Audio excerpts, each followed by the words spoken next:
All right, guys, so next up, we have a very, very special, brand new, unusual suspect. He's all the way from Ireland. Like, we're getting serious when we go over the pond. He's a biochemical engineer. He's a complex problem-solving technologist, World War II and psychology buff. His pronouns are my favorite. Brandon, you're going to like this. Are we the people. Ladies and gentlemen, Ivor Cummins. Ivor, thanks for joining us, brother. Oh, delighted to be here, Vincent. Great stuff. How about that? And I think we spoke before this. Your accent, just like Conor McGregor's, I could listen to you guys talk. I go for hours. You could bash my family. You could talk about my mother. It wouldn't bother me because I love that accent so much. Yeah, you hear that quite a lot. It's obviously nothing special here, but abroad seems to be a useful asset. Yeah. So Ivor, I'd like to get right into it. So the Irish government, a couple months ago, I think it was December, Ivor, and correct me if I'm wrong, they were pressing forward with the new law to criminalize hate speech following the stabbings of Dubliners, including the 3 school children by the Algerian resident of the country that caused the riots. As drafted, the law would allow police near blanket authority to search and possibly find materials that are hateful, rifling through your text messages, emails, and personal effects to find prosecutable content. And the most striking for the hate speech bill was legislation that offers no definition of what hate entails. Can you please, Ivor, let us know what's going on, what's the status of this situation, and what's going on in Ireland? Yeah, sure thing. So the hate speech bill really was bubbling up back in 22. It's a couple of years on the way. And now it's being pushed forward by our Justice Minister, who's pretty much as globalist shill puppet as you can get. Most of us believe in any case. So it was written in such a way that it's just astonishing. And our former Attorney General got up in the Irish Parliament and said the same things as I'm saying.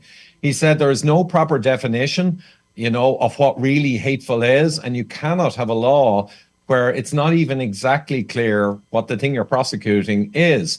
But they overruled them. They overruled everyone. So last year, they brought it through the Irish Parliament. There's kind of 2 houses. It first goes through the Parliament, the Dáil, and then it goes to the senators. And it went through the Dáil, no problem, because our bunch of lackeys in politics, they don't read anything. They just get told, yeah, we want to pass this, and they do it. But then when it came to the Senate as such, a lot of public outcry began to bubble up. And it wasn't that huge at first, in Ireland. But then Elon Musk took up the case, and Michael Schellenberger, and I think Jordan Peterson. So we got a lot of help from across the pond. And it got so big, they then delayed it and didn't try to go to the Senate with it because they realized, this is in danger now of not getting through. So that's kind of what happened. And the interesting thing was, for a couple of months, there was radio silence. And they simply said, we're busy. We're going to do it next year. But they were just kicking the can because things were a bit hot. The peasants were more aware and were revolting. Yeah. So that was where it was until the tragic stabbing. And I believe it was actually a migrant family who were mainly affected by the stabbing. But when there were riots, and the riots, just so everyone knows, there was no far right or racism, really. There was such tension building up over the mass migration that our puppet politicians have been bringing in on behalf of the UN and, WEF. There was so much tension that when this happened, a lot of kind of mobs of young people kind of rioted and smashed windows. And they had the excuse that, the public are not happy. But the media all said far right, racists, but it wasn't really. But the really funny thing, I'll close on this before we get into the details of the bill. The really funny thing was the government saw all this happening, all of the public anger and the rioting, and they actually tried to twist it and said, we need this hate speech bill in. It's just astonishing. Ivor, what was the riots the main? So you said that this was trying to come up for a while, that they're trying to implement this hate speech. What was their initial how does that just come out of nowhere where they're like, all right, we got to stop everybody from saying anything negative about anything? Is it to protect the politicians? Is it what was the initial goal? And I mean, like you said, the rioting triggered it even more because that's when I first heard about it. But what's their end game? What's the goal? Well, yeah, no, that's the question. So the stated goal is, as always with everything, including 15-minute cities and getting rid of meat, it's always a beautiful, lovely, happy, save everyone and keep everyone safe excuse. But it's nonsense. So the excuse is, we need to update our hate speech laws. Now, we have a 1989 hate act that can be used to prosecute people if true hate is used and a crime is committed or somebody is hurt. And that has worked perfectly with plenty of convictions over the last, 20, 30, 40 years. And I read it and it's perfect still. But what they're saying is, no, it's not good enough. It doesn't cover the modern internet era. And what they've written now is that they want to put in protected characteristic people. These people need special protection from their feelings being hurt, basically. And they put race, color, nationality, religion, national or ethnic origin, descent, gender, sex characteristics, sexual orientation, and disability. Jeez. So you'll notice they really want to shoehorn in, I think, all the sex stuff, the transgender and all of the push that we've seen in the last few years explode. There are no men and women. There is no black and white. Everything is topsy-turvy. So I view it as all of the stuff that they're pushing, all the woke stuff, you might call it, all of that serves to undermine society, take away tradition, take away history, take away the certainties people have, make everything all kind of more blurred. And it just aids in all the other strategies of UN and Agenda 2030. It just weakens the population and it makes people scared to speak up because most ordinary people are not sure what to make of all this nonsense. So I think the hate speech law is really to support all the nonsense that we're seeing coming out that they want pushed through into schools and everywhere.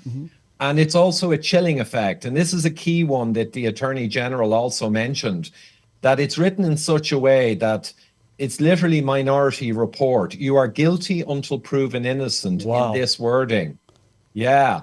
I mean, the specifics we can get into, but basically a relatively low-level court based on one person complaining and a Irish policeman taking up the problem can go into your house and take, it's written, everything, computers, anyone in the house can be searched, anything to be taken for a period as necessary. And if you have anything under their non-defined hatefulness, you are assumed that you would share that and cause trouble with it and cause hurt, unless you can prove it was only for your own use. Oh my God. That is Minority Report in a nutshell. It's like, listen, I didn't murder anybody, but we looked into the future and we saw that you were going to do this. So we have to put you in that cryogenic state. So Ivor, I mean, this is insane. Besides the text and the going in your house and all that stuff, it seems to me that, you mentioned this with the hate speech and the LGBTQ push, and it's not just a local thing for United States. This is a global agenda. They're not messing around. You're obviously dealing with it. It doesn't, thank God for Elon Musk giving us Twitter. So they're running out of options to keep us silent. So I think these type of bills shut up the people on a lesser level because they can't stop the Elon Musk, as we see every single day. He smokes marijuana. He's doing cocaine. He's insane. Allegedly, yeah, they're trying to ruin him. So I think this goes beyond just like a national thing. And, speaking with you, it seems like they are trying to lock down everybody. And it's literally like we keep hearing this New World Order. That's the New World Order. That's what I think that they're trying to. Brandon, you got to ask a question, Ivor. Yeah, Ivor, how's it going? So would you say that Europe and Ireland, places like that, would be a canary in the coal mine for the U.S.? Because correct me if I'm wrong, but I heard that Europe implemented a lot of laws like this in the last few years. Is that correct? Absolutely, Brendan, and it's a crucial point. Europe is much easier to bring in all this nonsense because, the WHO, the UN, they're all centered around Switzerland. They've a lot of influence, and they've already very much corrupted European politicians. During COVID, we saw Macron in France and the Austrian Chancellor. They came out with absolute madness in COVID. And our own Prime Minister, Leo Varadkar, he shot up very young, gay guy out of nowhere, and suddenly he's the prime minister of the country a good few years ago. But he was so special that out of the 4,000 young global leaders that since 1991, the World Economic Forum has groomed for high positions to roll out the agenda. It's not even a secret. Yep. Leo Varadkar, our prime minister, was brought on stage with Klaus Schwab and personally recognized on stage with the big man. Yeah. So he's been very instrumental in what's going on in Ireland. And just the final thing, Brendan, really quick. Europe, yes, is easier to conquer than the US because you've got, your constitution, free speech, you have guns, yes. You've got a lot of tension, right? So US is a bit harder in spite of Biden's efforts. But Ireland within Europe is no question, it's a prototyping facility because Ireland is highly globalized. 60% of our GDP is biotech and pharma. We have the longest lockdowns in Europe. So Ireland is really this kind of nest egg to start growing the new dystopia, unfortunately. So Ivor, hi, I'm Erin Elmore. How are you? So what you're saying basically is reminding me of what's going on in Spain. And it seems like the only free place left in Europe is under Viktor Orban, right? In Hungary. Am I right with that? I think you're right, yeah. So absolutely right. So how are they protected, and do they have influence to sort of change the narrative in Europe to push for more freedom, more conservative ideals? Because everything you're saying sounds like there's no due process, it's no freedom of speech. You are absolutely becoming controlled and socialist. Yeah, and ironically, socialists, I'll get to Orban in a moment, but you're absolutely right. I was speaking to a professor who invented quantitative easing, Professor Richard Werner, and he knew a lot more than finance, I found out, because he said that the European model with the commission that's unelected and immune from prosecution, and then we have a European Parliament, that's the EU. But essentially, the European Parliament doesn't really have any power. It's the unelected commission that sends down the laws and the strategies. And that's an exact carbon copy of the Soviet era. So you had actually a parliament in the Soviet era, and then you had the Politburo, the kind of party. That's the equivalent of the European Commission. So he said historians have written about this. Europe, since the late 90s, has imported the Soviet system. So absolutely, it's a problem. Orban, the issue is they are gunning for him remorselessly. So he's right-wing, he's racist, he's transphobic, he's homophobic. He is everything bad. The reason he's still okay is just he has huge support in Hungary. And Hungary also remembers the horror of the communist era. So there's a tacit support for him because he's against Europe. And the Hungarians know Europe is a very, very dangerous thing. So that's his support. But Europe is ripping away finance, European supports. They're trying to punish him in every way they can, like they weaponized the dollar against Russia, same thing. So we'll have to see how he gets on. Very thoughtful. Thank you. So, thank you very much, Ivor. So, Ivor, and the second topic that we were going to talk about was the WHO, WHO, and their pandemic treaty. I saw one of your interviews about it, but I wanted you to expand a little bit on it to let the people know what's going on. Yeah, and I don't know if you want to play that clip. I was at an event yesterday and I interviewed Dr. Meryl Nass, who is an expert on all of this. She's been campaigning for years. So basically, I'll just do a mini rant on the WHO. So the World Health Organization, again, based in Geneva, unelected, tax exempt, full diplomatic immunity from prosecution, no matter what they do wrong. All of this is in their constitution. All of this is ring-fenced. Now, you might ask, why would a health organization to help people's health make bloody sure that they've got immunity from prosecution written into their charter? But there you go. But at a big picture level, and we can't get into detail here, the WHO is simply part of the UN Agenda 2030, and the UN is being used as a vehicle connected intimately to the World Economic Forum.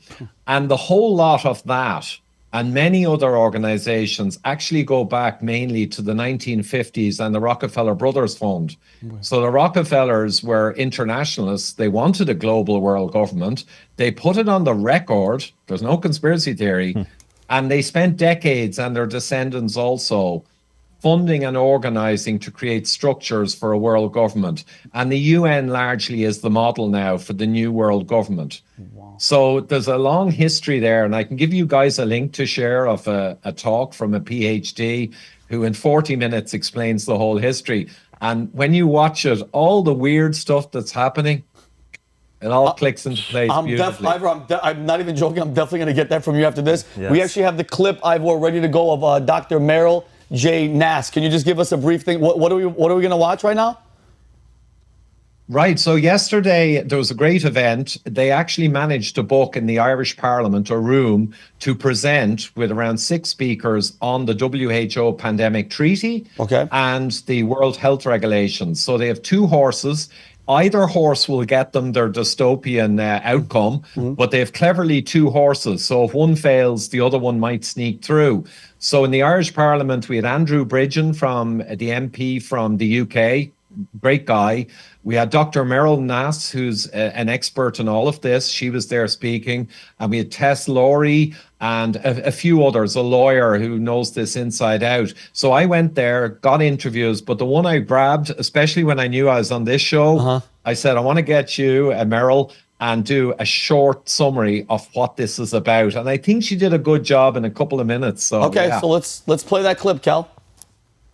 Here we go. Dr. Nass. What has happened is that the WHO has created 2 documents or instruments. One is a treaty. One is massively amended international health regulations that already exist but are going to be changed tremendously. And each of these documents will be governing documents. So they won't just make recommendations, but the WHO will be able to give nations orders that they will be required to obey. What do these documents do? Allegedly, they're going to prevent pandemics in the future or ameliorate them when they occur. What in fact they do is the opposite. They actually direct nations to go out and find potential pandemic pathogens, study them, so that every nation in the world is supposed to create sequencing laboratories where they will decode the sequence of potential pandemic agents or biological warfare agents, share them with the WHO and with other nations, and upload the sequences online so that any hacker can get them. The other things these 2 documents want to do, and they overlap, so both documents suggest doing these things, is they want nations to perform surveillance of their citizens' speech, particularly in social media, and to censor them when they spread misinformation about health. Or in other words, information that does not go along with the WHO narrative. They also specifically have crossed out human rights in the amendments to the health regulations and have said in another article that when it's necessary, human rights can be ignored. So for some reason, they want to be able to trample on human rights. They want the opportunity to clamp down, imposing quarantines, vaccine mandates, closing borders, forcing medical examinations and treatments in light of any future pandemic. Finally, these documents demand that nations set up a legal regimen, in other words, pass laws so that drugs and vaccines that have not been licensed, that may not have even been tested in people, can be developed in 100 days and then rushed out to the entire population with no liability for the manufacturers, the nations, and the WHO. And they deny it affects sovereignty. But the reality is the words non-binding were removed and the word shall was put in a lot of times. So maybe 168 times the word shall was added to the amended international health regulations. Shall in an international treaty means you must obey. Yes. Means mandatory. Oh my! If that doesn't scare that, and the first thing that you said that really bothered me, Ivor, was a non-elected group of people that are literally making decisions for the rest of us. And the fact that they said pandemic and sharing code, and it's almost at the point where going back to, the speech and what they don't want to hear. And when we get a little bit wild and people start talking and then people start, wanting answers and stuff, whoops, another pandemic, which they've been warning us for how many years about pandemic 2, will just pop up. And I mean, the sequencing is out there. So whoever wants to do I like that she said a biological attack. It's so freaking obvious what they're doing. Remember what the director of the WHO said at Davos about the disease X, that he's talking about it as if he knows that's going to be a thing in the future? Of course, right. the China programming. Yeah. Mm-hmm. Well, you know what else is funny is that who runs the World Health Organization? It's not even a medical doctor. Tedros is not a medical doctor. That is the head of the That is not good. No, you're the World Health Organization. Yeah. Oh, God. It's like the WEF. It's like they have the audacity. I think they know what's best for people. Oh, yeah, man. well, it's a useful idiot. Yeah. On top of everything. So, Ivor, I have a couple minutes left. I would definitely want to hit the last topic, the farmers, the farmers of the European. I see what's happening with the Irish farmers. I mean, they're using climate to go after everybody, to basically stop the production of real food, if I'm not mistaken, Ivor. They want you to eat, like you talked about the smart cities, Ivor. They want you to eat the processed foods that come from their corporate friends, their corporate companies, and we see what's happening. I love the fact that, the people in Europe, I saw videos in France where these farmers are literally going to all these Congress and they're throwing manure and crap everywhere. Hay bales down. Hay bales everywhere, and I absolutely love it. There was an article, I believe, in the Financial Times last year where Irish farmers were pressured to slaughter up to 200,000 cows to meet climate goals. So please, I don't know if it happened or not, but Ivor, please, we have a couple minutes left. I want to know what the hell is going on, and do they have the power to stop this from happening? Because it seems like the evil is going full steam ahead. Yeah, well, wow, it's a tough one, but it's like everything else that's going on. There's a growing awakening, hence their kind of urgency to get in censorship laws and other laws, because they are very aware after COVID that a lot of people are waking up. So they're racing to cut us off at the pass. But that said, the only hope is grassroots, because most of our politicians now are either just totally stupid or they are actually useful idiots on behalf of globalism. I mean, that's just the way it is. So in Ireland, the 200,000 cows thing, that was in a department, an official political department report, and it got leaked. So it wasn't actually like they told them. That's my understanding. Yeah. But it was leaked, and that was clearly what they were planning and what they wanted. And our Minister for Environment and Energy, crazy combo, he's the ultimate useful idiot. I mean, he is literally... by my standard, he's compromised intelligence. I don't want to use a nasty word. It's crazy. So how did he get there into the government? Like I told you about our prime minister, and on stage. Well, this guy's been over in Davos as well. His party, the Green Party, has 2 or 3% of the vote in Ireland.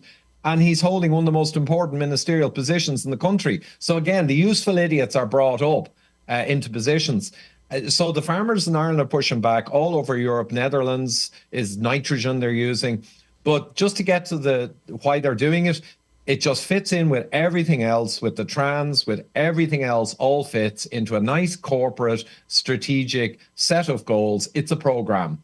And yes, the goal is you do not want self-sufficiency in local national countries, sovereign countries.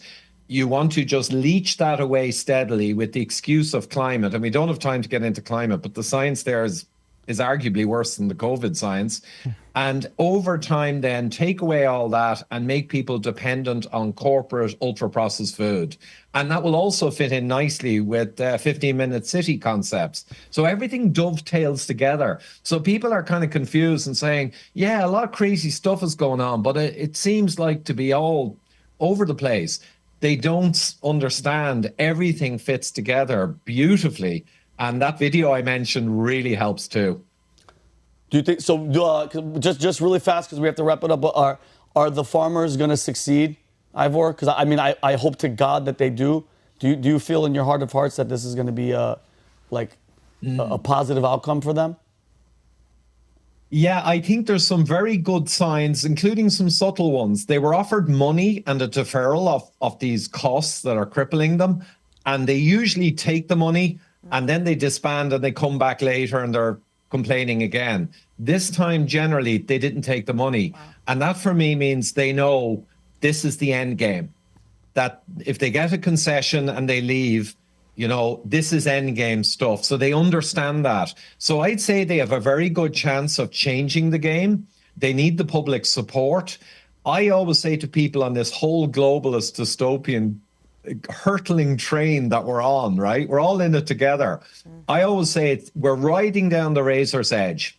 They're all heading to cut us off at the pass with censorship laws and removing our energy infrastructure and removing our farming, getting as much out as they can. And the awareness is growing, and we are a real threat to them. But I'd say it's on the razor's edge. It's all to play for. Wow. Well, Ivor, thank you so much for being on The Unusuals. You know what? I hope maybe once he's done fighting, Conor McGregor could run for office and start beating the shit out of all these people that are making all these stupid decisions. But thank you so much, Ivor. God bless you, brother. And we'll be talking to you soon. Thank you. Great meeting you guys. Thanks a lot. Bye now.